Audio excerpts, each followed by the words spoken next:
Bismillahirrahmanirrahim. Assalamualaikum warahmatullahi wabarakatuh. Saya dari kelompok 3 akan mempresentasikan hasil kerja kelompok kami. Di sini kami beranggota 3 anggota. Yang pertama saya sendiri Baitirani Agustin, yang kedua Romana Kristi, yang ketiga Eprianti. Yang pertama, manajemen kualitas jasa. Jadi kualitas jasa menurut Kotler P. dan K.L. Keller 2016 adalah keseluruhan fitur dan sifat pelayanan yang berpengaruh pada kemampuannya untuk memuaskan kebutuhan yang dinyatakan atau yang tersirat. Lalu menurut Wyckoff dalam IKNK dan Punky AR 2011, kualitas jasa merupakan tingkat keunggulan atau excellence yang diharapkan dan pengendalian atas keunggulan tersebut untuk memenuhi keinginan pelanggan.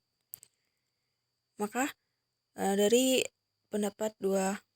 dua pendapat para ahli tersebut dapat disimpulkan bahwa kualitas jasa merupakan seberapa jauh perbedaan antara kenyataan dan harapan pelanggan atas pelayanan yang mereka terima atau peroleh.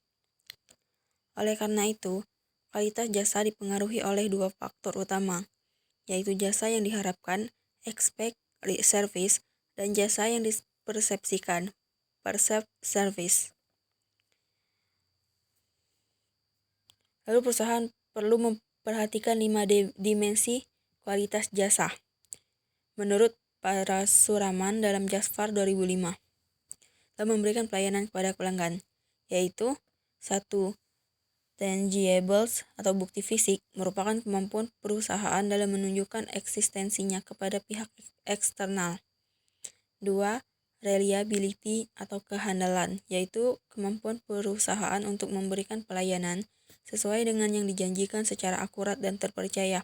3. Responsiveness atau ketanggapan adalah kemampuan perusahaan untuk membantu dan memberikan pelayanan secara cepat dan tepat kepada pelanggan dengan penyampaian informasi yang jelas.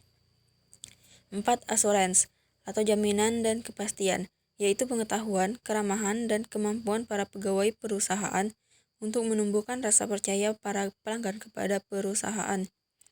Yang kelima, empati, yaitu memberikan perhatian yang tulus dan bersifat individual atau pribadi yang diberikan kepada para pelanggan dengan berupaya memahami keinginan konsumen. Lalu selanjutnya, mengembangkan kualitas jasa yang efektif melalui sistem informasi. Ada 5, yaitu mengukur besarnya harapan pelanggan atas pelayanan, menentukan letak titik berat kualitas informasi, memahami pendapat yang dikeluarkan oleh pelanggan, menghubungkan kinerja pelayanan dan output yang dihasilkan oleh perusahaan, serta menjangkau keseluruhan karyawan. Saya akan menjelaskan tentang teknologi internet sebagai saluran elektronik distribusi jasa. Pemanfaatan teknologi secara efektif dapat membawa kepada keberhasilan servis konsumer dalam membawa pelayanan yang terkontinuasi, memperbaiki pelayanan, dan memberikan kesenangan yang spontan kepada konsumen. Perusahaan yang mempertimbangkan untuk menggunakan teknologi harus melibatkan konsumen dalam perencanaan prosesnya, memuaskan kebutuhan konsumen yang spesifik, dan dilakukan dialog terbuka untuk mengetahui pertimbangan dialog konsumen adalah suatu yang harus dilakukan perusahaan untuk mencegah munculnya aspek negatif dari pemanfaatan teknologi tersebut. Pemanfaatan teknologi pada operasi yang sedang berjalan membuatkan penyesuaian yang menyeluruh pada karyawan, konsumen, dan perusahaan. Selanjutnya, self-service teknologi adalah suatu perantara teknologi yang memungkinkan konsumen untuk menghasilkan sendiri pelayanan tanpa bergantung pada karyawan. Contohnya mesin ATM, pelayanan perbankan melalui internet. Di sini memaparkan bahwa telah banyak bukti inovasi teknologi akan menjadi suatu kriteria yang penting untuk kepentingan bisnis perusahaan jangka panjang. Di sini ada hal-hal ini menarik perhatian untuk melakukan penelitian untuk mengetahui yang pertama faktor-faktor apa yang menyebabkan konsumen puas atau tidak puas pada pelayanan dengan SST. Yang kedua, adakah perbedaan antar personal. Yang ketiga, bagaimana kepuasan yang dirasakan konsumen sehubungan dengan atribut perilaku keluhan, informasi dari mulut ke mulut, dan niat untuk melakukan pembelian ulang. Kemudian, saya akan menjelaskan contoh manajemen kualitas jasa yang diterapkan di perusahaan berdasarkan hasil diskusi kelompok kami. Contohnya, ya perusahaan yang ada di Indonesia itu perusahaan pesawat terbang, rumah sakit, dan lain-lain. Banyak yang menggunakan manajemen kualitas jasa untuk meningkatkan mutu jasa mereka dalam organisasi, bahkan ada yang sukses.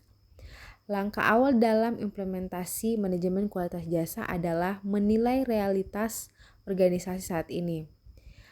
Relevansi persyaratan harus dilakukan dengan sejarah organisasi, kebutuhannya saat ini. Memicu peristiwa-peristiwa yang memimpin kepada manajemen kualitas jasa dan kualitas karyawan yang ada kehidupan bekerja. Jika realitas saat ini tidak termasuk persyaratan penting, maka implementasi atau praktek penerapan manajemen kualitas jasa harus ditunda sampai organisasi dalam keadaan di mana harus manajemen kualitas jasa kemungkinan besar akan berhasil. Sekian dari kelompok kami, mohon maaf bila ada kekurangan, mohon dimaafkan. Sekian, assalamualaikum warahmatullahi wabarakatuh.